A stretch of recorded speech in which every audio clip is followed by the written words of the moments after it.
The word invisible shouldn't sting after 38 years of marriage. But it does. It does, in a way that no one warns you about. Not your mother, not your friends, not the pastor who married you on that rainy October afternoon in Fredericton when you were 24 years old, and convinced that love was enough to carry you through anything. My name doesn't matter as much as my story does, but for the sake of telling it properly, call me Harriet. No, wait. I'll tell you what I am first. I am 63 years old. I am a retired nurse who spent 31 years on the floor at the Ottawa General. I raised 3 children, kept a household running on a budget that would make most people weep, and stood beside my husband through 2 business failures, a cancer scare, and the kind of slow financial ruin that creeps up on a family like frost on a window, quietly, and then all at once. My husband's name is Roger Ashford, and for 38 years, I believed I was his partner. I want to be clear about something before I say another word. I am not telling this story because I want sympathy. I have had enough of that. From my sister in Kelowna, from the women in my Thursday morning walking group, from the counselor I finally started seeing last spring. Sympathy is kind, but it doesn't rebuild a life. What I want is for someone, somewhere, to hear what happened to me and recognize the warning signs before they're sitting in a lawyer's office in downtown Ottawa on a Tuesday in February, wearing the same coat they've owned for 12 years because they didn't know. They genuinely did not know that the man they loved had been quietly moving money out of their joint accounts for almost 2 years. That is where I begin. Not with the betrayal itself, with the moment I started to feel like a ghost in my own home. It was small things at first. Roger started taking his phone into the bathroom. He started working later, and when I asked him about it, he gave me the kind of answer that isn't really an answer. Just a lot on my plate right now, Harriet. You know how it gets. I did know how it got. I had watched this man build his property management company from a single rental property in Nepean to a portfolio of 17 units across the Ottawa Valley. I had kept the books for the first 6 years before he hired a proper accountant. I had answered phones, managed tenant complaints, painted walls, replaced fixtures, driven across the city in snowstorms to deal with a burst pipe because Roger had a dinner meeting he couldn't miss. I knew how it got. I also knew that something was different this time. Our youngest, our son Adrian, came home from Vancouver for Thanksgiving that year. He was 31, working in tech, doing well. He brought his girlfriend, a sweet woman named Petra, and for 2 days our house felt like a home again. But on the Sunday morning, I was making coffee when I heard Roger on the back porch, talking quietly on his phone. I wasn't eavesdropping, I just happened to be near the window, and I heard him say very clearly, "She won't be a problem." Trust me. She won't be a problem. I turned that phrase over in my mind for weeks. I told myself I was being paranoid. I told myself that Roger was talking about a tenant, or a contractor, or anyone other than me. I am the kind of woman who talks herself out of her own instincts. I spent most of my adult life doing it, and I am not proud of that. By January, I knew. I didn't have proof yet, but I knew the way you know a storm is coming before a single cloud appears. Something in the quality of the light, something in the air. Roger had changed the password on the household computer. He said his IT person at the office had recommended it for security reasons. I nodded and said that made sense. Then I went into the bedroom and sat on the edge of the bed for 15 minutes without moving, because something in my chest had gone very cold and very still, and I needed a moment to breathe through it. I started paying attention differently after that. I looked at our bank statements, the ones that still came in the mail, because Roger had always said he preferred paper copies, which I now understood was because he didn't want me receiving email notifications. I looked at the property insurance statements.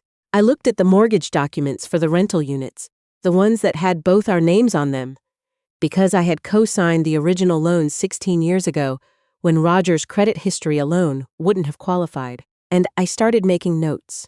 Quietly, in a small notebook that I kept in my nurse's bag, the old one.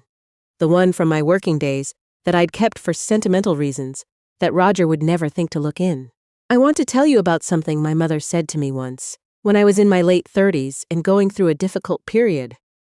Nothing like this, just the ordinary difficulty of raising children and working full-time and feeling stretched in every direction, she said.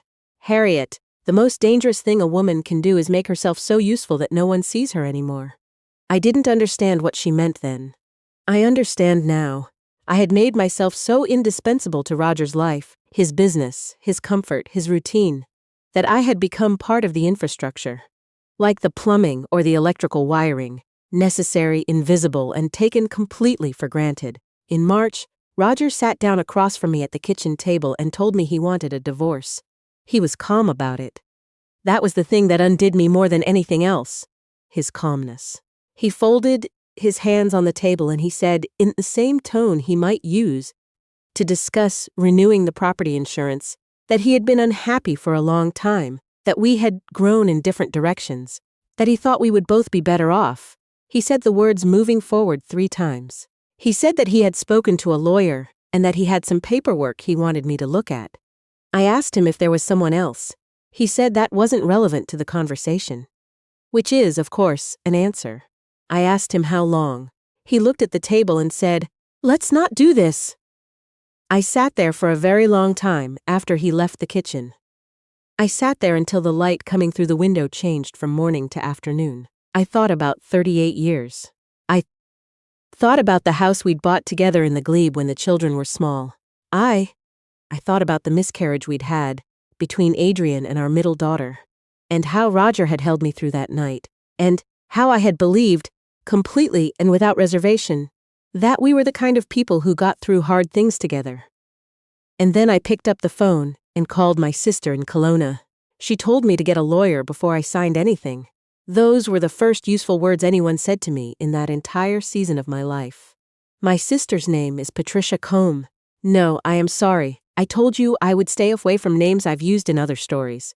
My sister's name is Teresa.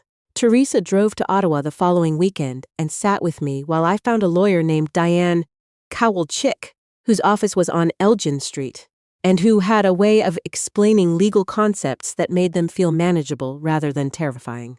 Diane was the one who looked at the paperwork Roger had given me and said, very quietly, "Harriet, before we go any further, I want you to pull together every financial document you can find, every account statement, every property deed, every insurance document, every tax return.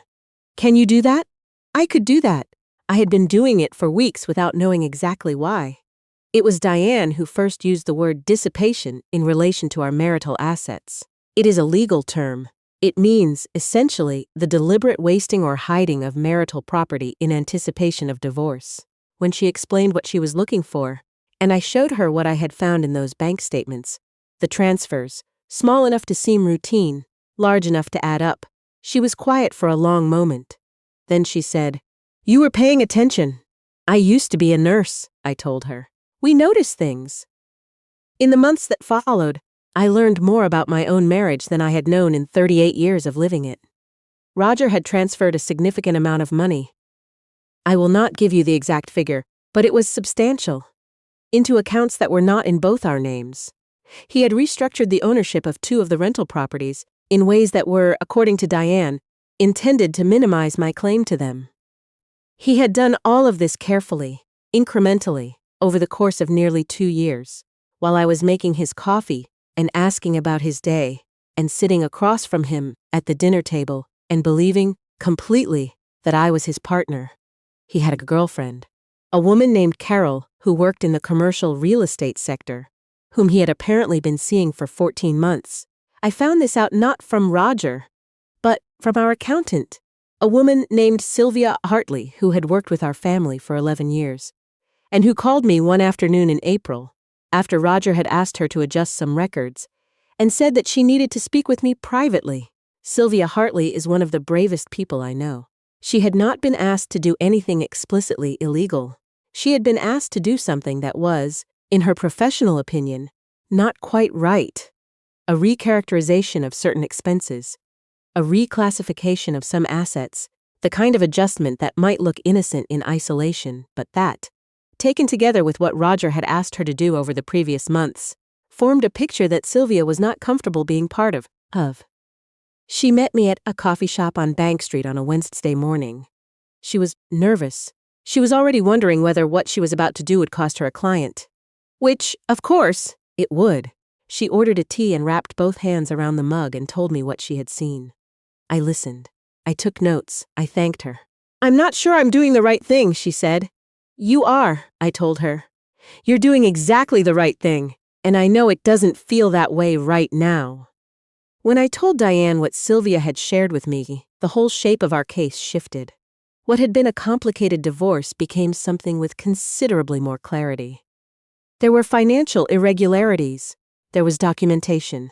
There was a professional, an accountant of 11 years standing, who was willing to testify to what she had witnessed. Roger did not expect this. I know he didn't because of how he reacted when it came out in the discovery process. His lawyer asked for a delay. Roger called me directly, something his lawyer would have told him not to do, and said, in a voice I had never quite heard from him before, "Harriet, I don't think you understand what you're doing." "I understand perfectly," I said. "I want to tell you about Adrian. My son Adrian is 31 years old and lives in Vancouver. He has, by his own account, a good life. He is smart and he is ambitious. And when he was small, he used to follow Roger around the house with the absolute devotion that small boys have for their fathers." I understood it. I encouraged it. I thought it was healthy for a boy to admire his father. What I did not anticipate, what I could not have anticipated, though perhaps I should have, was that when the divorce began, Adrian would call me and tell me that he thought I was being unreasonable, that Roger had worked hard his whole life and deserved to retire comfortably, that I had never had a real job. This is what he said, after 31 years of watching his mother work 12-hour nursing shifts, and that maybe I needed to think about what was fair. I sat very still while he said these things. I let him finish. Then I said, "Adrian, I spent 38 years building a life with your father. I co-signed every mortgage that made his business possible. I kept those books for 6 years before he hired someone. I raised you and your sisters while working full-time. And your father has been systematically moving our shared assets out of my reach for nearly 2 years. So I want you to think carefully about what you mean when you say fair." He said I was being dramatic. I told him I loved him. I told him I hoped he would come to understand in time what he had just said to me, and I hung up. That phone call was the lowest point. Not the divorce filing, not the discovery of what Roger had been doing with our money, not the nights when I lay awake in the house in the glebe with its worn familiarity and tried to understand how my life had come to this. The lowest point was my son's voice telling me I had never had a real job. My daughters, I have 2, Maureen, who is 35 and lives in Ottawa, and Claire, who is 28 and in Montreal, were different. Maureen, in particular, was a rock. She sat with me through the difficult appointments. She helped me organize the documents. She helped me to She drove me to Diane's office on the mornings when I wasn't sure I could manage it alone. I don't know if people who haven't been through something like this understand how much that kind of practical, steady presence means. It means everything. The hearing was in November. November in Ottawa is a particular kind of gray, the sky the color of old concrete, the air carrying that specific dampness that is worse than actual cold. I wore my good navy blazer and the earrings that had been my mother's, and I sat beside Diane at the plaintiff's table, and I kept my hands still in my lap. Roger came in with his lawyer. He looked older than I expected, which I suppose I did too. 38 years will do that. We didn't make eye contact. Sylvia Hartley was called to testify. I watched her walk to the witness stand. She was wearing a gray suit. Her hair was neat. She was calm in the way that people are calm when they have decided to do a hard thing and have made their peace with it. She answered every question clearly and completely. She explained what she had been asked to do and why she had declined. She explained what she had observed over the course of her professional relationship with Roger and our company. She explained what she had told me at the coffee shop on Bank Street in April. Roger's lawyer tried to suggest that Sylvia was motivated by a personal grudge, that she had been let go by Roger rather than having resigned, and that her testimony was retaliatory. Sylvia said, very calmly, that she had the emails to demonstrate the sequence of events, and that she was happy to provide them. The lawyer moved on. When Sylvia finished and stepped down, I caught her eye across the room. I nodded. She nodded back. The ruling came 3 weeks later. I will not pretend it resolved everything perfectly. There is no legal ruling that undoes 38 years of accumulated pain, that gives you back the decade, in which you might have made different choices, that returns to you the version of your life in which you understood your own value while you still had time to act on it. But it addressed the financial irregularities. It took into account the contribution I had made to the building of Roger's business. It set aside the asset transfers as improperly conducted. It gave me what I was owed. Roger did not speak to me on the courthouse steps. His lawyer put a hand briefly on his shoulder, and they walked toward the parking garage, and I stood in the gray November air and watched them go. My sister Teresa was beside me. She took my arm and said, "Let's go get lunch." We went to a small Italian place on Elgin Street that I had always loved and that Roger had always considered too noisy. We ordered pasta and a glass of wine each, and we sat by the window and watched the Ottawa lunchtime crowd move past outside, and Teresa said, "How do you feel?" I thought about it for a long moment. "Tired," I said, "and okay, both at once." She nodded like that made complete sense. I want to tell you what I know now that I didn't know then. Not because I think it will be easy to hear, but because I think someone reading this needs to hear it. I know that the work of a wife, of a mother, of a woman who holds a household together, while her husband builds something with his name on it, is real work. It is documented nowhere and valued nowhere near enough, and when it comes time to divide what has been built, it is the first thing to be dismissed. Roger, for 38 years, benefited from a partnership he eventually decided he no longer needed. And when he decided to leave, he attempted to leave with everything he had built, including the parts that were built on my labor, my co-signatures, my endless quiet maintenance of the life that made his ambition possible. He looked at what I had contributed and decided it was negligible. He was wrong. The court agreed. I know that the people who show up for you are rarely the ones you expect. I expected my son, and my son let me down. I did not expect my accountant of 11 years, but Sylvia Hartley showed up on a Wednesday morning, at a coffee shop, on Bank Street, and changed the course of everything. I know that document everything is not dramatic advice. It is the most practical thing you can do. I kept a small notebook in my old nurse's bag, and that notebook mattered. The statements I collected and organized in the months before the divorce became the foundation of Diane's case. Pay attention to your own life. Keep records of the things you have built. Know what your name is on and what it isn't. I know that 63 is not old.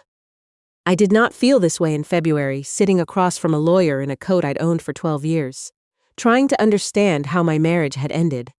I felt very old then. I felt like someone who had arrived too late to everything. But I have been back at the Glebe house, which I kept, a detail I mention only because it matters to me, because I painted those walls, and I chose those floors, and I planted the garden out back over the course of a decade, and I have had Sunday dinners with Maureen and Claire, and I have walked with my Thursday morning group, and I have sat in the garden in the late summer evenings and felt something that took me a while to name. It is something like the return of a self I had set aside so long ago that I had almost forgotten she existed. My daughter Maureen asked me recently if I was angry with Adrian. I thought about it for a while before I answered. "I'm sad," I said. "There's a difference. Anger is about what someone did to you. Sadness is about the distance between who you hoped someone would be and who they turned out to be. Right now I'm sad. I expect the distance will narrow over time." She said she hoped so. I hope so too. I love my son. I don't know yet what kind of relationship we will have going forward, or how long it will take to find out. These things are slower than court rulings. They don't come with written judgments and clear outcomes. But I am still here. I am 63 years old, and I am still here, in the house I helped build, with the garden I planted, and the earrings that were my mother's. And on a gray November morning when I stood outside a courthouse in Ottawa, after Sylvia Hartley had told the truth and the court had listened, I thought about all the years I had spent making myself useful and invisible in equal measure. I had not been invisible. I had just been looking in the wrong direction to see myself clearly. Have you ever had someone treat you as though everything you gave was simply expected, simply due, as though your decades of effort were just the background noise of a life that was really about someone else? I want to know, because in my experience, this is not uncommon. In my experience, there are a great many women who have kept notebooks they hoped they'd never need, who have stood in the gray morning air and realized that the work of their hands was more significant than anyone, including themselves, had been willing to say out loud, "If that is you, I want you to know. It counts. It all counts, and it is not too late to say so."